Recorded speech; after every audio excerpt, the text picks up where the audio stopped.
मुझे बहुत सारे फ़ोन आए और उन्होंने कहा कि सर ओवरथिंकिंग पर एक वीडियो ज़रूर बनाइएगा। ओवरथिंकिंग होती क्या है? ओवरथिंकिंग जब-जब होती है तो वो एक नेगेटिविटी की तरह आपके दिमाग, ज़हन में चलने शुरू हो जाती है।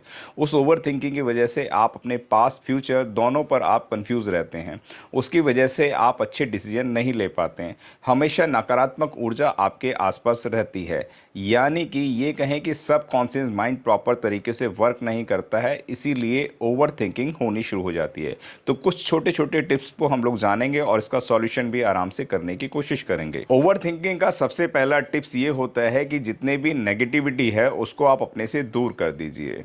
और यहाँ पर मुझे एक लाइन याद आ रही है, कुछ तो लोग कहेंगे लोगों का काम है कहना, छोड़ो बेकार की बातों को, ये बीत न जाए रहना। यानी कि जो आज का समय है उसको पकड़ के रखिए और लोगों की बातों पे बहुत ज़्यादा फोकस मत करिए, क्योंकि लोग क्या सोचते हैं इसके बारे में आप परवाह मत करिए, क्योंकि उनके सोचने का काम भी आप करेंगे तो वो क्या सोचेंगे। तो इसीलिए उनका काम है सोचना, उनको सोचने दीजिए।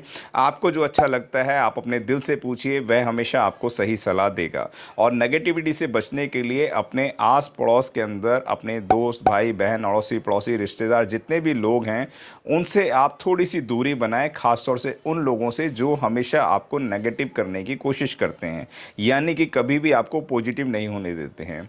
इसका एक जीता जागता उदाहरण ये मैं बताऊंगा कि हमेशा आपकी लाइफ में दो तरीके के लोग होते हैं। एक वो लोग होते हैं जो हमेशा आपको सपोर्ट करते हैं, और एक वो लोग होते हैं ना तो वो खुद कुछ करते हैं और ना किसी को करने देते हैं।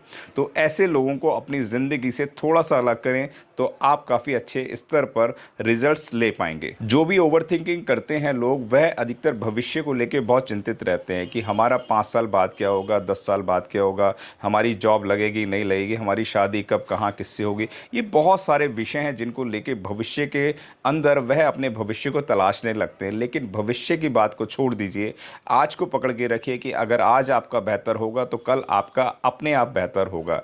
यानी कि आज अपनी अपॉर्चुनिटी को मिस मत करिए, अपने गुड लक को मिस मत करिए। आपके पास जो भी अच्छे ऑफर्स हैं उन पे काम करना शुरू कर दीजिए। अच्छी पढ़ाई करिए, अच्छा लिखना करिए, अच्छी राइटिंग करिए, अच्छी वॉइस ओवर करिए, कुछ भी करिए पर करिए, क्योंकि जब आप काम करना शुरू कर देंगे तो आप नेगेटिविटी से अपने आप ही दूर हो जाएंगे। सबसे अहम बात, बहुत ज़्यादा ज़रूरी है कि आप अपनी बीती बातों को बिल्कुल भी याद ना करें, क्योंकि जो बीत गया वह आपका आने वाला कल नहीं है। जो बीत गया वो बीत गया, उसको आप बार बार याद करके अपने आप को तकलीफ मत दीजिए। यानी कि दुखों को छोड़ने की कोशिश हम नहीं करते हैं, इसलिए वह दुख हमसे हमेशा चिपटे रहते हैं, हमारे साथ लगे रहते हैं। तो उन बीती बातों को आप याद ना करें, वह हमेशा आपको तकलीफ देंगे। यानी कि अगर जख्म आपके हो गया है कोई और आप बार बार कुरेदते रहेंगे, वो जख्म कभी भी ठीक नहीं होगा। इससे बेहतर है आप उस तकलीफ को याद ना करें और अपने आने वाले फ्यूचर के लिए जो प्रेजेंट्स में चल रहा है उस पर काम करें। ओवर थिंकिंग की वजह से आप हर चीज़ के अंदर नकारात्मक ढूंढने लगते हैं कि ये नहीं हो सकता, ऐसा कैसे हो सकता है। किंतु परंतु मत करिए, सीधा काम करना शुरू कर दिए। यानी कि नेगेटिविटी को अपने से दूर कर दीजिए। जो मौका है, जो समय है, उसको प्रॉपर तरीके से इस्तेमाल करिए। आज का समय लौट के आने वाला नहीं है, इसलिए आज उसको भरपूर तरीके से आनंद में बिताइए, अच्छे से बिताइए। ना तकलीफ दीजिए ना तकलीफ लीजिए, बड़ी मोहब्बत से काम करिए और यह तकलीफ का समय आपका निकल जाएगा। एक छोटी सी स्टोरी मुझे यहाँ पर याद आ रही है। एक बार जंगल के शेर को लगा कि उसके अंदर से बदबू आती है और वह ये पूछने के लिए जंगल में निकल पड़ा। जैसे ही जंगल के अंदर निकला तो सबसे पहले उसे बंदर मिल गया। बंदर से उसने पूछा, क्या मेरे अंदर से बदबू आती है? तो बंदर ने कहा, नहीं नहीं महाराज, आपके अंदर से तो बहुत अच्छी खुशबू आती है, पूरा जंगल महक उठता है जब आप जंगल से निकलते हैं। तो यह बात शेर को हजम नहीं, उसने कहा ये जरूर गड़बड़ वाली बात बोल रहा है, और उसने बंदर पर प्रहार करके बंदर को मार दिया।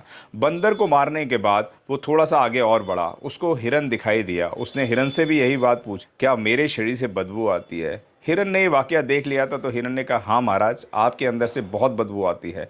जब आप जंगल में से निकलते हैं तो पशु पक्षी सब हैरान रह जाते हैं और पहले ही बता देते हैं कि बदबू वाला शेर आ गया है। तो शेर को ये बात भी पसंद नहीं है, उसने उसको मार दिया, हिरन को।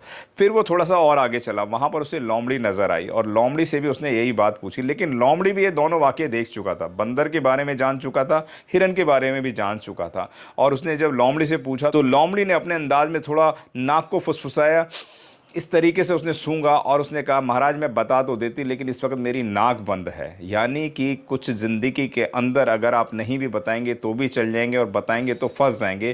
तो आप चुप रहेंगे तो फ़ायदे में रहेंगे। तो आप अपनी ओवर थिंकिंग पे हमेशा साइलेंट रहने की कोशिश करें, अपने विचारों के अंदर ना घूमें। आप साइलेंट रहें, मस्त रहें, स्वस्थ रहें। ओवर थिंकिंग की वजह से अधिकांश लोग फैसले नहीं ले पाते हैं, यानी कि ये मैं काम सही कर रही हूँ, कर रहा हूँ या नहीं कर रहा हूँ। तो इसकी वजह से हमेशा असमंजस में रहते हैं।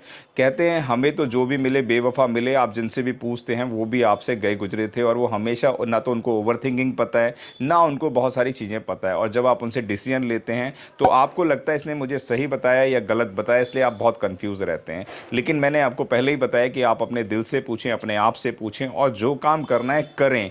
कुछ भी करें, क्योंकि आप जब तक करेंगे नहीं तब तक आगे बढ़ेंगे नहीं। और आगे बढ़ेंगे, फाइनेंशियली स्टेटस बढ़िया होगा, आपका body language, way of talking, conversation, ये सब आपका बहुत बेहतर हो जाएगा और आपको पॉजिटिव रिजल्ट आने शुरू हो जाएंगे। इसलिए कभी भी कंफ्यूज मत रहिए, सिर्फ करते रहिए। जब आप इन सभी विषयों पर सोचकर आगे बढ़ना शुरू कर देंगे तो आप यकीन मानिए कि तमाम परेशानियों से निजात भी पा जाएंगे और अपने फैसले स्वयं ले पाएंगे। क्योंकि आप ना फ्यूचर के लिए बहुत ज़्यादा सोच रहे हैं, ना पास्ट प्रेजेंट फ्यूचर, किसी के लिए आप बहुत ज़्यादा परेशान नहीं हैं। लेकिन आज को अच्छा बनाएंगे तभी आप ओवर थिंकिंग को छोड़कर नॉर्मल बने, बड़ा नॉर्मल बने। क्योंकि बुद्ध ने भी कहा है आपो दीप भव, यानी कि अपने दीपक स्वयं बने और जीवन के अंदर एक मध्यम मार्ग जरूर चुने। मध्यम मार्ग मतलब कि आपको बहुत ज़्यादा एग्रेसिव नहीं होना है, बहुत ज़्यादा नरम और गर्म नहीं होना है, और आपने एक मध्यम मार्ग को चुनना है। जब भी आप मध्यम मार्ग को चुनेंगे तो आप हमेशा सक्सेस हो जाएंगे, सफल हो जाएंगे। आपकी क्या राय है इस वीडियो के बारे में? अपने विचार हमारे साथ साझा अवश्य कर दीजिएगा। हमारे चैनल पे नए हैं तो चैनल को सब्सक्राइब कर दीजिएगा। मिलते हैं अगले वीडियो में।